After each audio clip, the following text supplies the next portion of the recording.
There's theory that tuberculosis was linked to adrenal gland deficiencies. He took on the task of standardizing adrenal extracts by using adrenalectomized cats. These were the steps required to standardize the biological extracts for later use with his tuberculosis patients. The cats chosen for the study were apparently in perfect health. They were kept in open-air pens with a yard 4 feet wide, 7 feet high, and 12 feet long. They were fed cooked meat scraps from the sanitarium, which included internal organ meats and bones, along with some additional raw milk and cod liver oil. According to all known standards, this diet provided an optimal amount of nutrients. The cats seemed healthy. The adrenalectomy technique had been proven appropriate. Nevertheless, the study suffered from an unexplainably high mortality rate. Then came that uncalculated twist of events. For some reason, many more cats were provided for the study than could ever have been fed using leftover cooked meat scraps from the sanitarium. So raw meat scraps from a nearby meatpacking plant replaced the cooked meat in the diets of certain cats. Within a very short period of time, the operative mortality rate of that group dropped significantly. The raw meat-fed animals began to survive the adrenalectomy extremely well, and they continued on in a superior quality of health. Pottenger had unexpectedly glimpsed a new facet of fundamental nutrition, and he was compelled to respond with a series of studies that would span the next 10 years of his medical career. To begin the study, a population of animals was selected which Pottenger aptly dubbed run-of-the-pen cats. He was not interested in physical perfection. His major concern was that his cats represent a normal sampling of animals, with the exception that cats with obvious deformities or disease were excluded. Needless to say, when people from the nearby community heard of the study, more cats were mysteriously abandoned on the Pottenger doorstep than could ever be used in the experiment. Pottenger was intrigued by what he termed heat labile factors. Or, put as an experimental question, he asked, does the cooking process somehow render food nutritionally deficient, causing eventual physiological degeneration? A basic diet was designed consisting of raw meat, viscera, bones, a small amount of raw milk, and cod liver oil. Each day, this basic diet accounted for 1/3 of the total dietary intake of the animals. The remaining 2/3 of the diet was the dimension of experimental manipulation. One group of cats received raw meat or cooked meat along with the basic diet. The other group of cats were given raw milk, pasteurized milk, evaporated milk, or sweetened condensed milk. Each cat's daily diet then consisted of 1/3 of the basic diet, plus 2/3 of the prepared food which was under study. And once assigned to a specific group, the animal's diet was held constant. Although there were 2 different studies, one focusing on milk and the other on meat, the results of both studies were nearly identical. Over the next 10-year period, Pottenger observed and recorded numerous physiological changes in the experimental animals and their offspring. First, you will observe the raw milk animals. They move about the pen with a great deal of agility and coordination.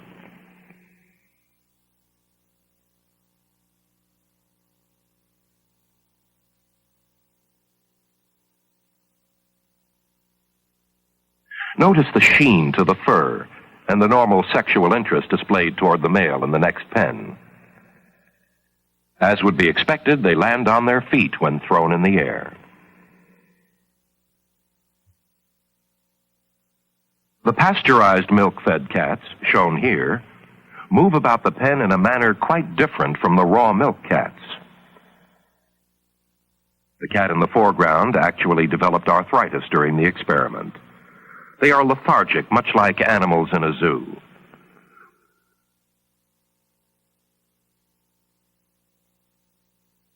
When thrown a short distance, these animals show a slightly impaired sense of coordination. Dental deterioration was also common. Note the abscesses above the molars, the reddish cast to the gums, and the soft gingiva.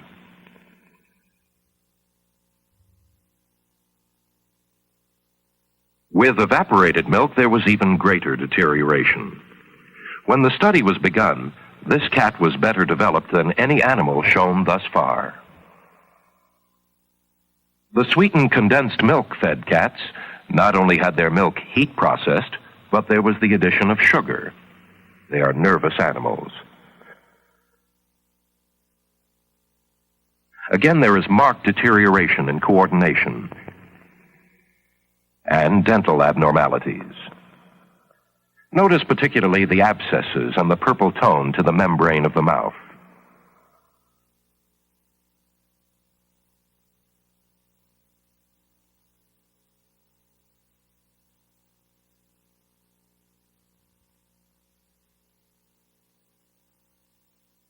For a further comparison, here is another example of normal development.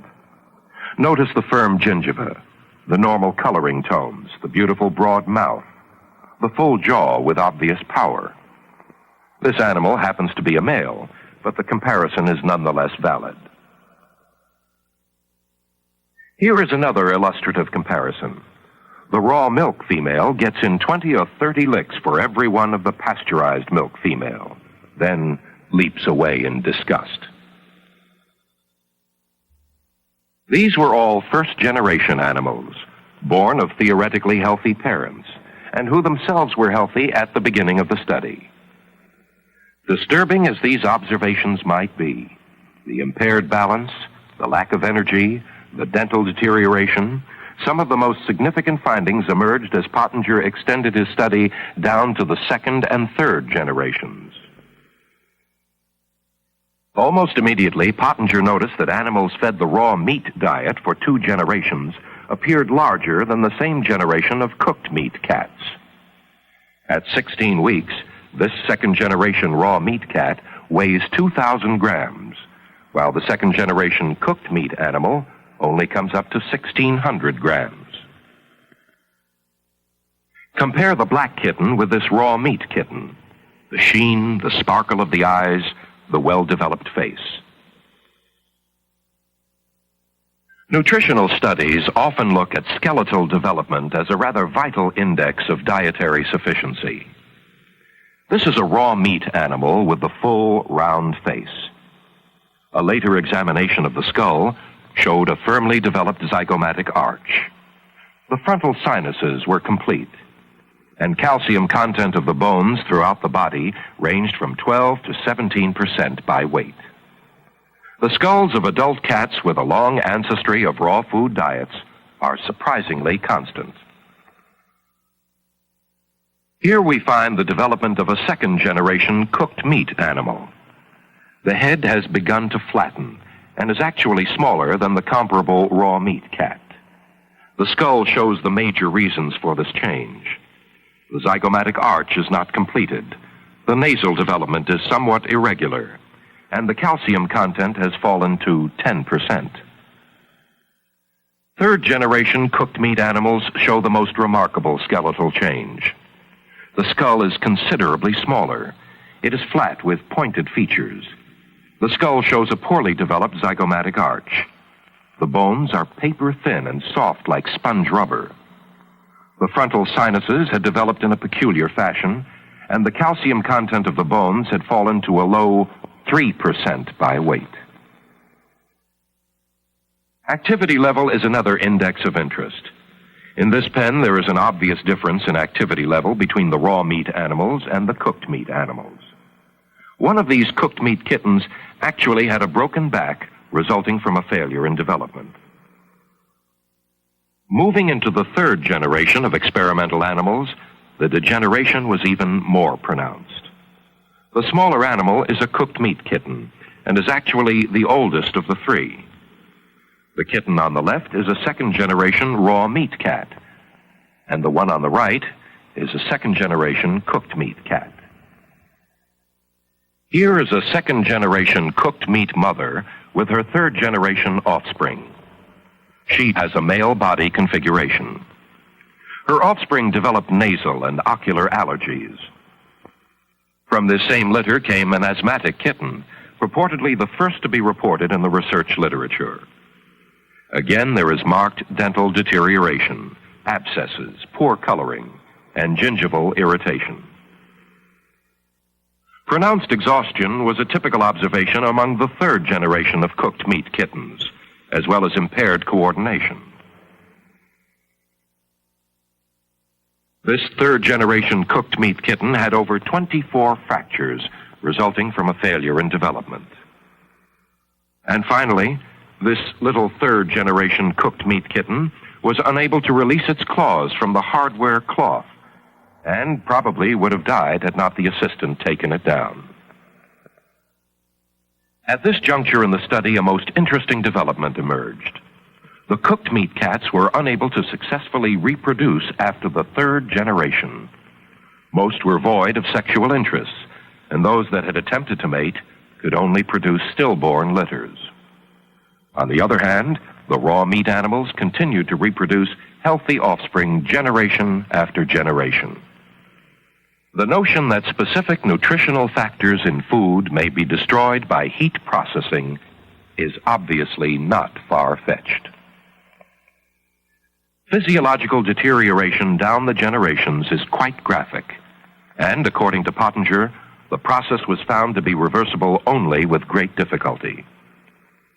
He did demonstrate that the animals could make considerable gains towards physiological normalcy, but it took 4 generations of a raw food diet before the animals regained their native structure and original level of well-being. An interesting sidelight came 6 months after the experiment's conclusion, when volunteer weeds emerged in the fallow pens. In the raw milk pens, the plants flourished. In the pasteurized milk pens, the growth was somewhat less hardy. Plants in the evaporated milk pens struggled, and the sweetened condensed milk pen speaks for itself. At a later date, navy beans were planted in the respective pens with parallel results. What are we to make of these numerous observations? I suppose one could easily slip into pessimism when translating these findings into terms of human deficiency. However, there are certain redeeming features that should be examined. From the beginning, the dietary intake of each animal was carefully controlled. Man is rarely restricted to such a high degree because he is omnivorous. Nevertheless, the changes discovered in the Pottenger cats are comparable to many like changes in human beings. The historical work of Dr. Weston A. Price corroborates the Pottenger study by charting the graphic degeneration of primitive tribesmen as they moved from their traditions and dietary customs to the civilized world. And if it is true with human beings, as it is with cats, that nutritionally caused deterioration is passed down the generations, a sobering challenge stands before us. Throughout this study, Pottenger stressed the high degree of dietary control he imposed on his laboratory animals. This is quite an accurate accounting of the facts, with the exception of the one cooked meat cat that somehow got away. Although she did undergo obvious degeneration during her captivity, later she was able to experience a partial physiological recovery while living in the wild. And any fitting epilogue would point out that she compensated in a rather fine manner and carried on in the genteel tradition of her feline ancestry.